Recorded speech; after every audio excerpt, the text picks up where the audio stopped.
David Savage, a.k.a. Diz, and this is The Force Always. Okay, so welcome to the show. Let's get on with Star Wars news.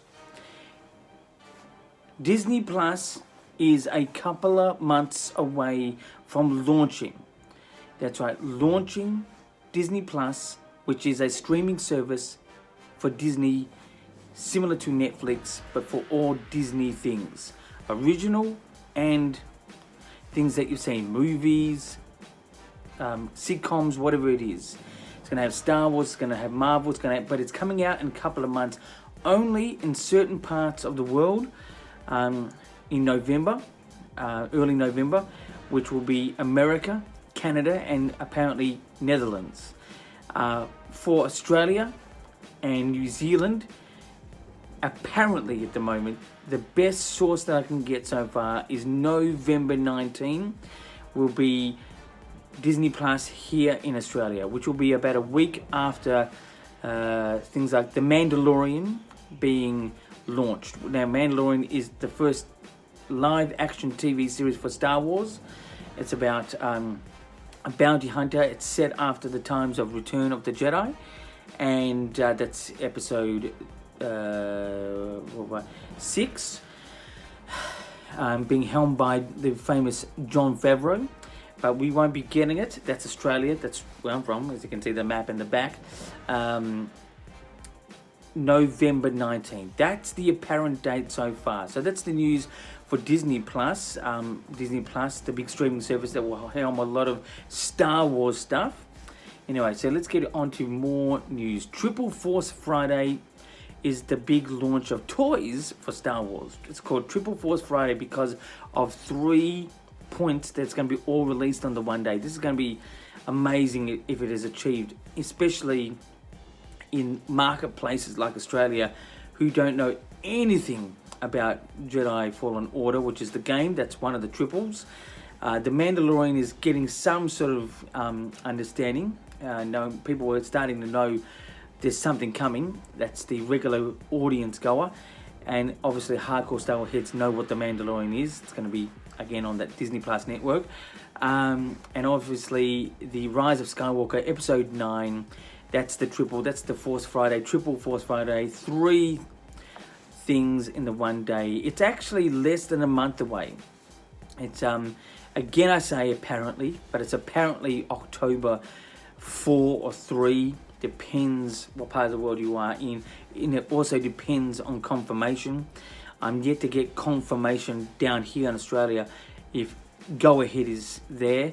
I'm sure if it's for America, they really do have a good Force Friday. This time around, Triple Force Friday. The only part of this toy launch for, especially the Rise of Skywalker episode 9, which is really what it's all about, apparently, and I use this word big time in this particular episode, there won't be your classic style Star Wars figures.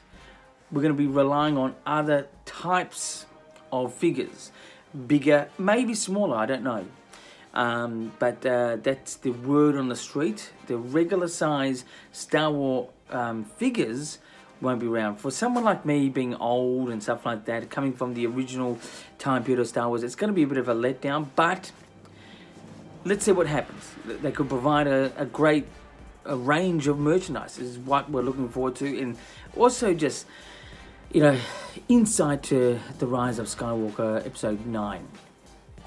Speaking of which is October 4th, the next part of my news is that's going to be the next big possibility for the teaser. I don't think it'll be a teaser now. I'm sure it'll be a full trailer. A full trailer for episode 9, The Rise of Skywalker, early October, when Triple Force Friday is launched, coinciding with a full trailer. That's the next possibility we're going to be looking at. So hold on to your hats for that one. To more news, the big word around the internet and amongst hardcore Star Wars fans was the big, dark ray image that we saw in the last teaser that was at D23. The whole dark ray. Is it a vision? Is it a clone? What is it? my idea is what I think it is, and I did express this last week. I think it would be great if Rey was to sacrifice herself and become evil to destroy evil once and for all. That's my idea. But lots of people are really chatting about that last image, setting fire with the Star Wars community in a good way. Who or what or why is Dark Rey there? What is it? So that's the whole discussion on the internet at the moment. Anyway, so that's the Star Wars news for this time around.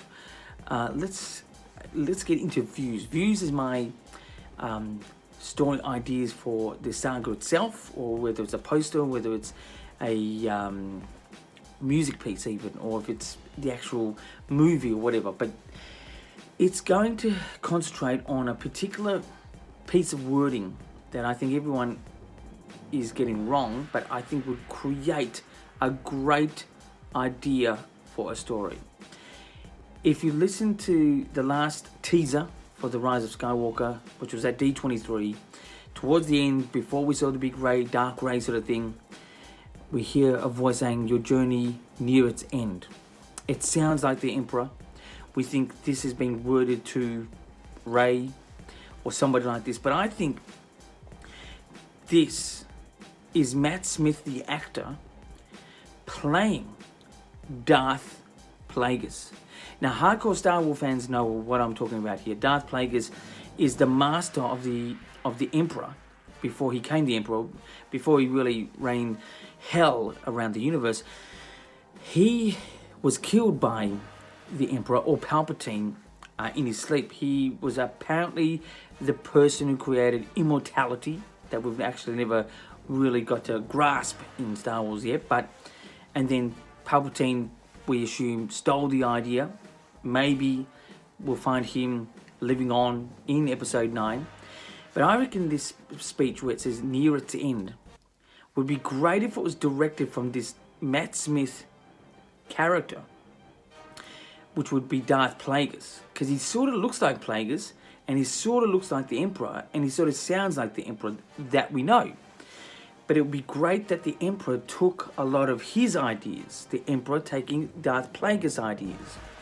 And it would be great that then finally the Plagueis, Darth Plagueis, will get his revenge on the Emperor and saying to him, "Your journey near its end." And then evil, in another way, will destroy evil.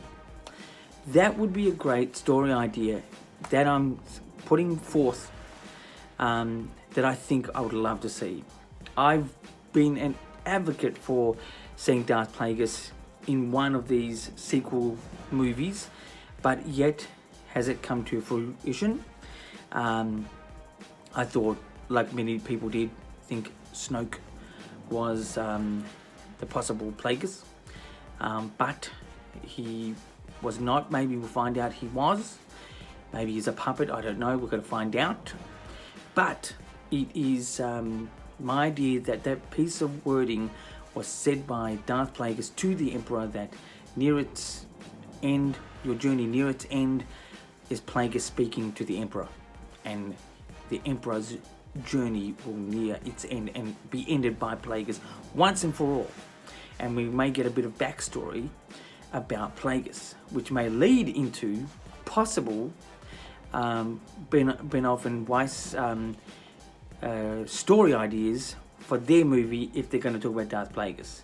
If they're going to base their whole sort of movie trilogy, which is yet to be announced completely, the guys who made Game of Thrones, that could be their trilogy. We don't know, but that would lead into that perfectly. And for a hardcore Star Wars fan wanting to know more about Darth Plagueis, would be very interested. So that's my views for this time around. Let's get into reviews. Reviews this time around is about the positioning of Disney Plus at the moment. Disney Plus is getting a bit of feedback and, sort of promotion, word of mouth type of promotion, and sort of D23 promotion, which was a big Disney event in Anaheim in the last couple of weeks, about Disney Plus. Disney Plus is a streaming service like Netflix. They're going to have all things Disney, Marvel, Lucasfilm, whatever it is, and originals and stuff that has been taken before, done before, like Lady and the Tramp, National Geographic, things like that. Their positioning at the moment, I think it's a bit critical. I think that there's only a couple of months to go for the launch of this service, and especially for Star Wars fans like myself, waiting for the Mandalorian and the other things that they may have on this service in the months ahead, weeks ahead, years ahead. We don't know. It's just I looked up the website. There's not much really to sort of be informed about besides the basics, what's happening, things like that, what's just a sort of visual. It's a nice website. It's going to expand, I'm sure. But I think at the moment, especially for Australia, no one really knows about Disney Plus. I think they have to really bombard Australia somehow about Disney Plus sooner than later. Especially if the release date for Disney Plus is November 19th, they're going to have a very slow entry into the marketplace down here. But I think at the moment their progress, what's happening only a couple of months out, coming from this end of the earth, which is Australia down under, man, it's a big hill ahead and it's only a short time to get to the top.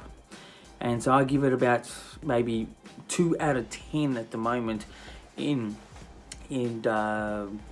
officialities, if you were to say. The idea is good, the presentation for their shows, whether it's Marvel or Star Wars, is good, but we're just really just lacking the logic of signing up and when it's going to come out, what's going to be available. Is it going to be the same thing in Australia and New Zealand, which is also the same release date, November 19th? That's the apparent release date. What's going to happen? We're a little bit lost here. Only people that really know here is probably hardcore Star Wars fans like myself, Marvel hardcore fans, some regular audience goers, that's movie goers, and the rest of Australia has no idea about this service, Anyway, so I look, I'm going to say 2 out of 10 so far. That's what I'll say. 2 out of 10. Disney Plus really needs to get their act together a bit more stronger. Anyway, so that's my reviews for this time around. Let's get into interviews 2Q. Speaking of Disney Plus, what can Disney Plus do at this stage of the game to put themselves out there? One big secret ingredient that I've gone on about before with movie releases is they need a worldwide release date. Some markets in the world are not going to get Disney Plus for a year after the launch in America. Some 6 months, some a week later, some on the actual launch date. I think this will just encourage piracy, and by the time it's launched in those countries, most of those people, the hardcore fans, who the core audience, who they really do need as the core audience, won't be there because they would have got pirated copies of the particular shows that they want. Not to say I'm saying to promote pirating, but this will happen. If you are really wanting to see this, which is something from Marvel or something from Lucasfilm or something that's on the Disney Plus network, it only can be pirated. And I think there's a bit of a danger element here. Worldwide release satisfies the fans of especially Star Wars and Marvel, that they've seen it first, because that's one of the first and foremost things that corporations need to get to understand, is the fan, especially for Star Wars, wants to see it first. If it's the same as the other people on the other side of the world, it's fine. Being a part of the first is about seeing it first. So what can Disney Plus do is create a worldwide release. It could be a bit late in the game, but that is one thing that's missing from Disney Plus. Okay? Second question. What Disney Plus shouldn't do? Disney Plus shouldn't put their service, their particular shows, all out to be viewed at any time. They should release it weekly, which I think is what's happening, because if you do it all at once where people will just binge watch it, it would just, great for the audience, great for me. I prefer it to be all out there so I can binge watch it, but I think the actual service will destroy itself. I think they should just keep things weekly, release it weekly, or whatever time period they have, 2 weekly, 1 monthly, whatever it is. But let's hold on here. Let's stick to weekly.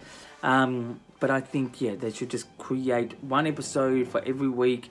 That's it. Not to put all of it out there so people can binge watch it. It would kill the actual market. I'm here to let you know how to preserve the business and the fun.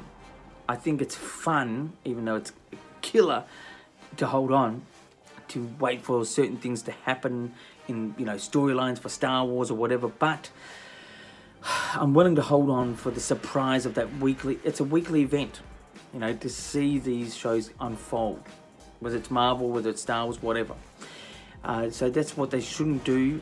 Disney Plus is to have it all put out there at once, like season 1 all at once. They should just do it weekly, and I think that's what's happening, but that's what they shouldn't do. But I thought I'd just express my thoughts in this Interview 2Q. But that's it for Interview 2Q, where I ask myself, for you guys out there, if you have any questions, please send me by YouTube message or even Instagram, which is down here, or possibly my Twitter account, which is down here as well.